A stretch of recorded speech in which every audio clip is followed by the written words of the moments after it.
yang saya hormati. Halo teman-teman semuanya. Perkenalkan, nama saya Bintang Siva Salsabila.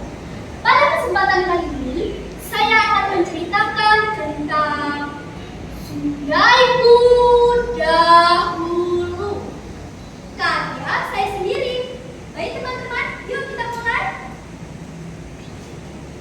Desaku yang berada di pinggir kota yang tidak terlalu besar. Masyarakatnya masih hidup dengan tradisional. Sebagian besar warga menggantungkan kehidupannya dari alam.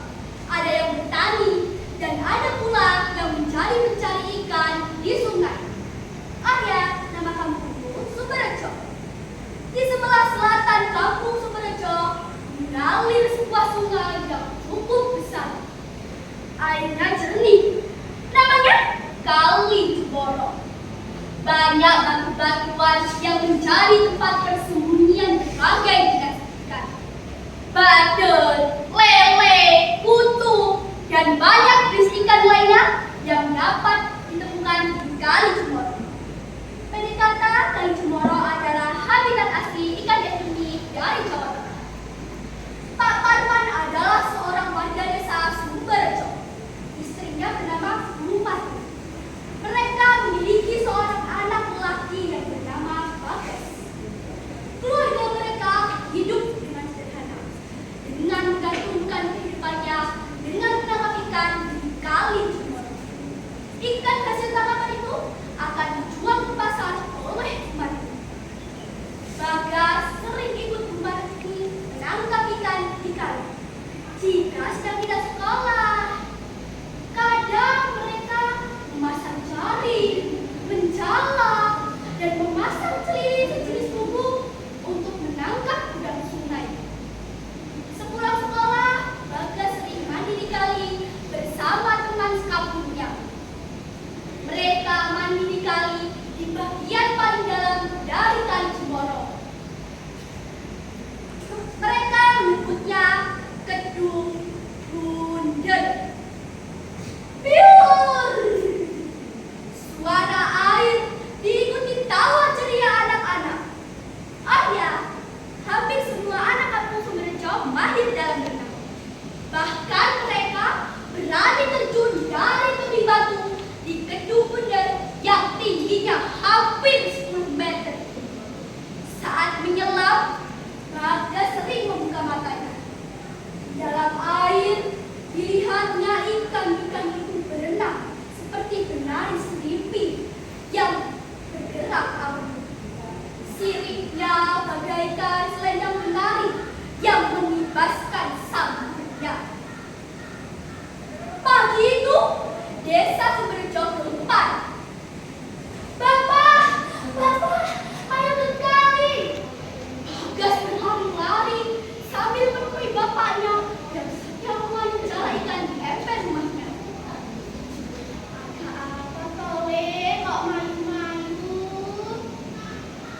Jawab Pak Parman sambil menoleh pelan melihat Bagas yang baru datang. Ikan-ikan di kali mati, Pak. Jawab Bagas sambil mengambil nafas.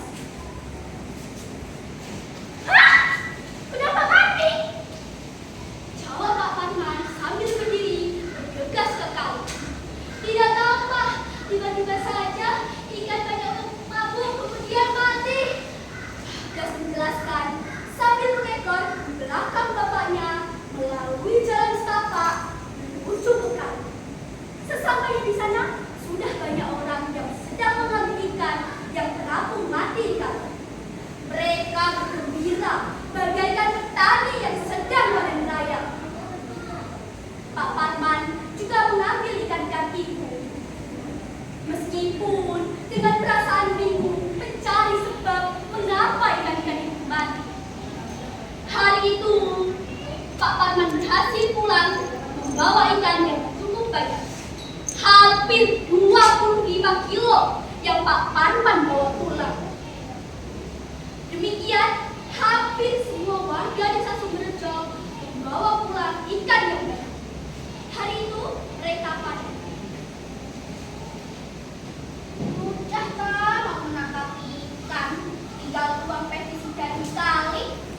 kan tinggal ambil. Mas Tomo sambil tertawa bangga.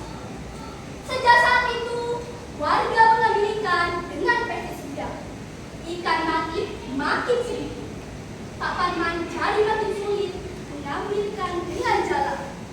Rumahnya sedih karena penghasilan mereka menjadi berkurang. Pak Parman sedih karena tidak memiliki keahlian lain selain menangkap ikan. Air sungai yang dulunya jernih kini menjadi keruh, penuh lumpur, dan tidak bisa digunakan lagi untuk kebutuhan rumah tangga seperti mandi dan mencuci pakaian. Sekarang tidak bisa lagi ditahu. Tentu keadaan ini mempersulit Pak Parman sekeluarga. Suatu hari, Bagas pulang dari sekolah sambil membawa buku tentang bahaya menangkap ikan dengan bahan kimia dan pestisida.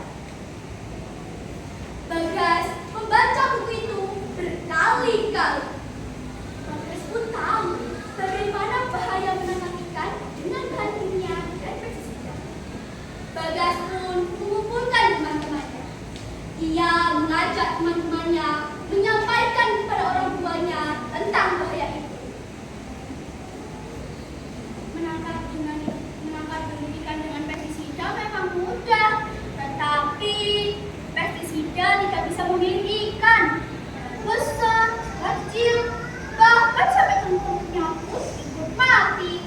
Sehingga tidak ada lagi ikan yang memakan lumut di kali.